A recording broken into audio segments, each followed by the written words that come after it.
ပြုတ်မိမှုဆိုတာကိုယ့်ရဲ့နေမှာဖြစ်တဲ့အဆိုးတရားတွေကကိုယ်ဆိုးတဲ့ဘဝကိုပို့ပေးလိုက်တာနော်အဆိုးတဲ့ရောက်အောင်လုပ်တာသူများလုပ်တာမဟုတ်သူများလုပ်တာနည်းနည်းပဲလုပ်လို့ရဒီဘဝသာလုပ်လို့ရတယ်နောက်ဘဝထိလိုက်လုပ်လို့မရဘူးလေဥမာမဲ့ဒေဝဒအသေးစိုးနဲ့သိတာတော့ဖြစ်ကောင်းဖြစ်နိုင်တယ်ဒီဘဝလုပ်ရကြအောင်အသေးစိုးနဲ့သိနိုင်တယ်ထားပါတော့ငရဲကြဖို့ဆိုတာလိုက်လုပ်လို့မရဘူးလေနော်လူတွေဟာဒီဘဝအသက်ခံခြင်းခံရမယ်သို့တော့မကောင်းတဲ့ဘဝရောက်ဖို့ဆိုတာဒီလူကလုပ်လို့မရဘူးလေအဲ့တော့သူများလှုပ်လို့ဆိုတာကြတော့တဘဝပဲဖြစ်နိုင်တယ်အများကြီးပဲဖြစ်နိုင်အဲ့ဒါနဲ့ပတ်သက်ပြီးမြတ်စွာဘုရားဟောထားတာဒါအကြောင်း၃မျိုးကိုဟောထားတယ်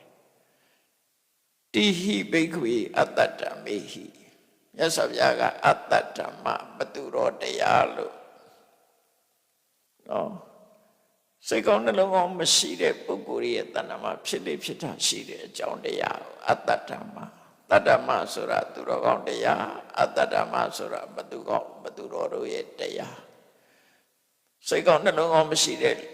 ပုဂ္ဂိုလ်ရဲ့ယဉ်နဲ့မှဖြစ်တတ်တဲ့တရားကိုအတ္တဓမ္မလို့ခေါ်တယ်သူတော်ကောင်းတွေရဲ့ယဉ်နဲ့မှဖြစ်တဲ့တရားကိုတတ္တမလို့ခေါ်တယ်အတ္တဓမ္မ၃မျိုးရဲ့လွှမ်းမိုးမှုခံရလို့တဲ့ဒီဝဒဟာအဘယ်ကိုရောက်သွားတာဖြစ်တယ်ငရဲကိုရောက်သွားတာဖြစ်တယ်အဲ့၃မျိုးကြောင့်အဲ့ဒီ၃မျိုးကဘာတွေလဲဆိုရင်နံပါတ်၁ကပပိစ္ဆတာပပိစ္ဆတာဆိုတာယုံမှတဲ့စိတ်ဆန္ဒရှိမှုတဲ့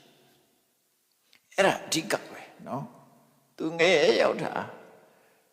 ယုံမှတဲ့အလို့ဆန္ဒရှိမှုအဲ့တော့ဆန္ဒရှိတိုင်းကောင်းတာမဟုတ်ဘူးသူဆန္ဒယုံမှတဲ့ဆန္ဒဆိုတာဘယ်လိုဟာတော့ဆိုရင်ကိုမရှိတဲ့ခုံနဲ့ကြွားလုံးထုတ်ခြင်းတဲ့ဆန္ဒလို့ဆိုလို့တချို့ကြတော့လူအထင်ကြီးစေခြင်းနဲ့လေကိုယ်ပညာတတ်ကြီးလို့ထင်စေခြင်းနဲ့